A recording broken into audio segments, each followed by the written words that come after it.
What is up, my fellow movie nerds? My name is Barry King, and I am that weird movie nerd.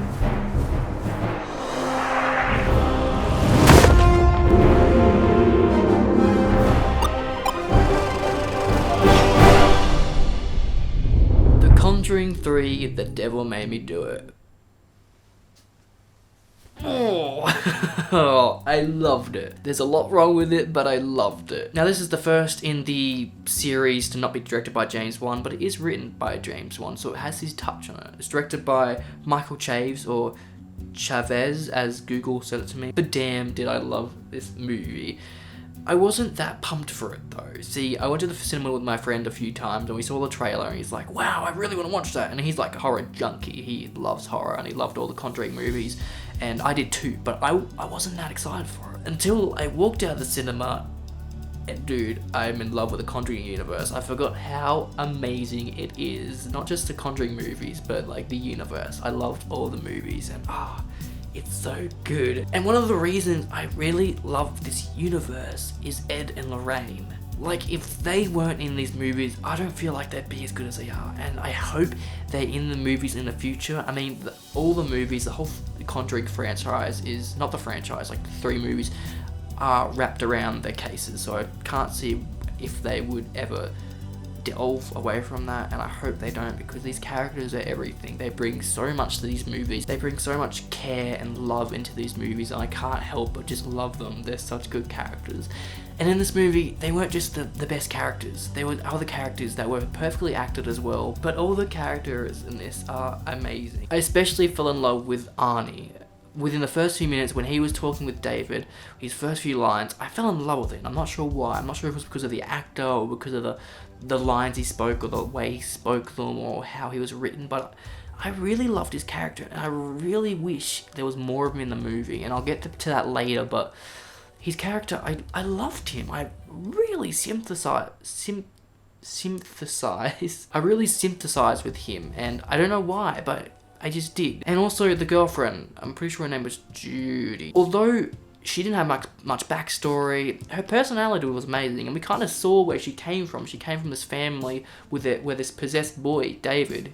We kind of saw that origin. That was her origin, and that's what we felt that grief with her, because we were there with her and she was so scared, and now it's happening to her boyfriend or fiance. I'm not sure if he actually proposed to her in the end. She was a good character. The one character I didn't like though was, I did like David, but his actor, Julian. I'm not sure if it was Julian or if it was the way it's written. I hope it wasn't Julian, because he's such a cute little kid, but I just felt like there was a gloss over him and I couldn't feel that oomph from him. So maybe it was the acting, and I feel horrible for saying this about actors because they have so much shit they go through on set. I just couldn't feel it with him, and I'm glad he wasn't the main character, because if so, then I would have felt nothing at all. Like, the girls in The Conjuring 2 were amazing. Who was in The Conjuring 1?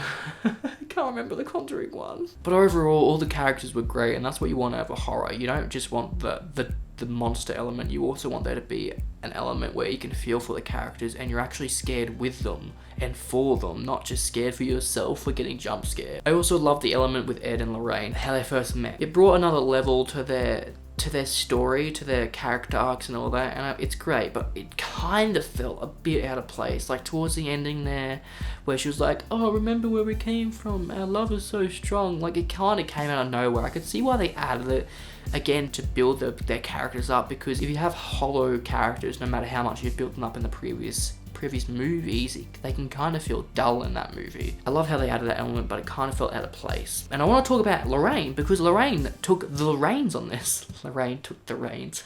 So funny. Now, in the first Conjuring movie, I can't remember it that well, so forgive me, but I'm pretty sure Ed took the reins on that. And then in the second one, it was Ed and Lorraine. They both shared the same amount of screen time. I felt they both felt like they were needed there. But in this movie, because Ed has a heart attack, Lorraine takes the reins. I gotta stop saying that. Lorraine takes the lead, and it's amazing. It's great to see that they weren't just sticking with Ed. No matter how much I love his character, it's great to mix it up a bit, just so it's not all the same. Now, I gotta talk about one of my favorite elements in this movie. I'm not sure if it was in the previous 2 movies. It's something I love in horror, and that's the sound effects and the score. Like, oh, stop. Stop it. There were 3 scenes in particular that I loved. The starting scene where David was in the bathtub and the monster had its fingers on top of the shower curtain rod and that, and you can hear it like slinking off. And then as soon as it like curled off the edge, you could hear this shing, like a knife had been like struck across it. Beautiful. I devoured that. That was amazing. And then also when Lorraine was in the morgue with the dead body and she grabbed onto the fingers, you could hear that sliminess. You could just feel it in your body. Ooh. And then also the tap of Ed's cane towards the end there. That was awesome how he tapped it and just went silent. And it was just that ping. Ooh. And then throughout the whole thing, the cracks of the doors, the creaks of the doors, and like how when they went into a different room or a different environment and went, get that breath. And I've done that in my own short film, and I know how much it adds, and it gives you such a bone chill, and you're like, oh, something's happening in here. It's gonna be scary. I don't want to do it, but let's do it anyways. Now, I didn't hear much of the score, actually any of the score really, throughout this whole thing, which is okay because a horror movie, you've got to rely on the environment. Well, you don't have to, but it's great to rely on the environment and like just complete silence to build that tension. But towards the end, that final score when they were about to break the altar and Arnie was being crucified, whatever that was, he was about to cut his neck. That score was so good. It felt like the end of a superhero movie when he was trying to save the world and sacrifice himself. He was so good. I love that moment, and everything was happening and all the tension was building, then it just like exploded and you're like, ooh, superhero moment. That ending was so epic. I loved it so much. I haven't read anything about the Devil Made Me Do It case, but I loved how they stuck with the original case and made him go to prison, because at the end of this movie, they didn't do what they set out to do. They set out to get evidence to prove Arnie was possessed, but they actually didn't do that. They kind of pushed that whole element out of it, and they just wanted to stop this possession, which is great, but like the whole concept of this movie was to prove that he was possessed. So I'm glad that he wasn't found not guilty, that he was convicted of manslaughter, because although I would have loved him to be sent, I'm not talking about real life, I'm talking about the movie. It would have made more sense that he was sent to prison or on death's row. He was sent to death's row because they didn't prove anything. So maybe they did prove something in real life and they just didn't put it in the movie because they were too concentrated on defeating this bigger evil. I'm glad that they went with the manslaughter thing because it kind of brings some closure to it. And everything that Lorraine and Ed did wasn't for nothing. Like they saved him. Like he didn't die, even though they didn't give any evidence. But see, that's where this thing kind of clashes as well. It's horror, but they started to dive into a crime element. Towards the end there, they had like a murder mystery board of like who's the devil, and like they had Arnie, like a little line going to Arnie, a little line going to David. I'm like, this is turning into a murder mystery, but you can't do a murder mystery for a demon, can you? Like, how's that gonna work? And that's kind of where these movies are starting to fall apart for me, is they're turning into fantasies. Like, they're becoming so far-fetched. Like, in the morgue there, how that fat guy got possessed, and like, how Lorraine sees a load of stuff. It's starting to become so far-fetched that I'm not starting to believe that they're real cases. And it's great that they're dramaticizing it for film, but it's becoming so far-fetched that I can't grasp that this is actually based on a real thing. And I guess it's based on something so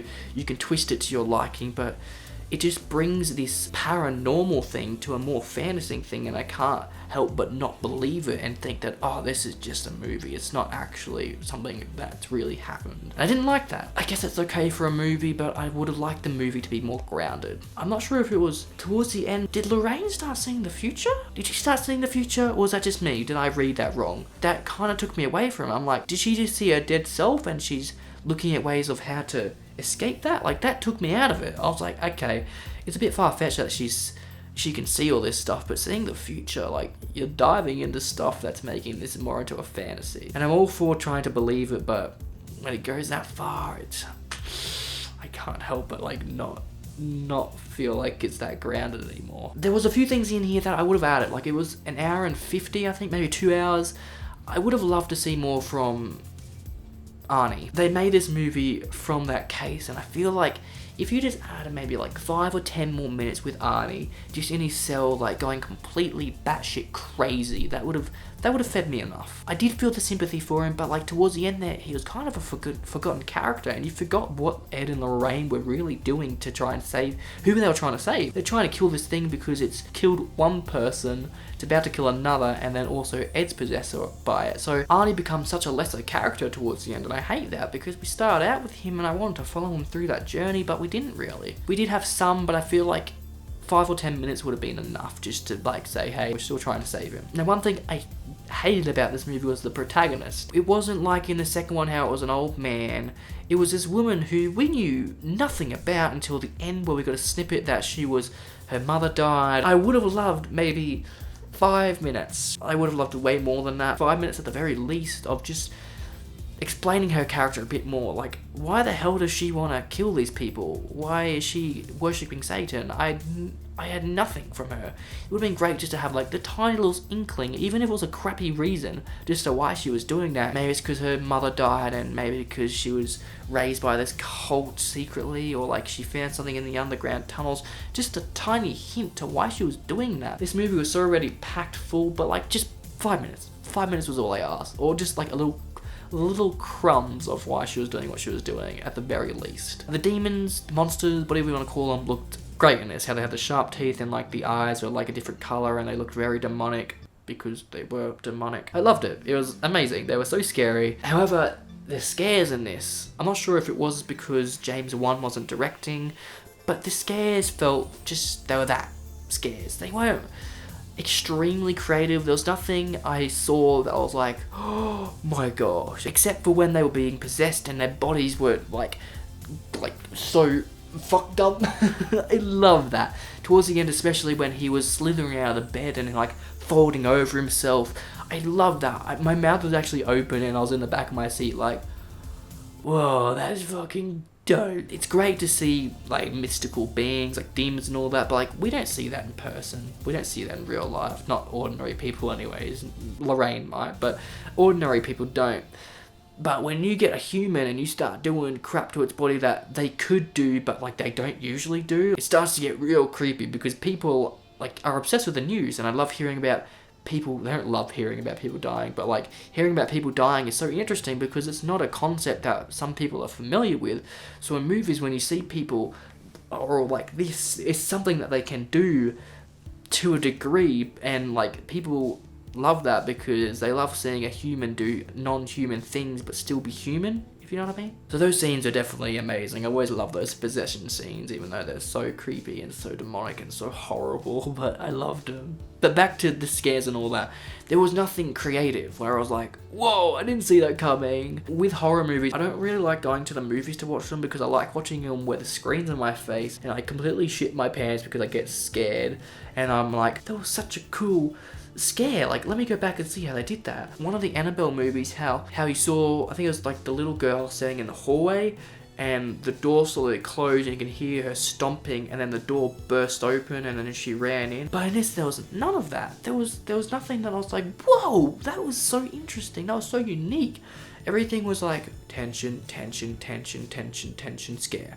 And I saw because I went with my cousin, I saw him jump and I'm like, I would love to do that. I would love to jump in my seat, but like these are scares that you can see coming.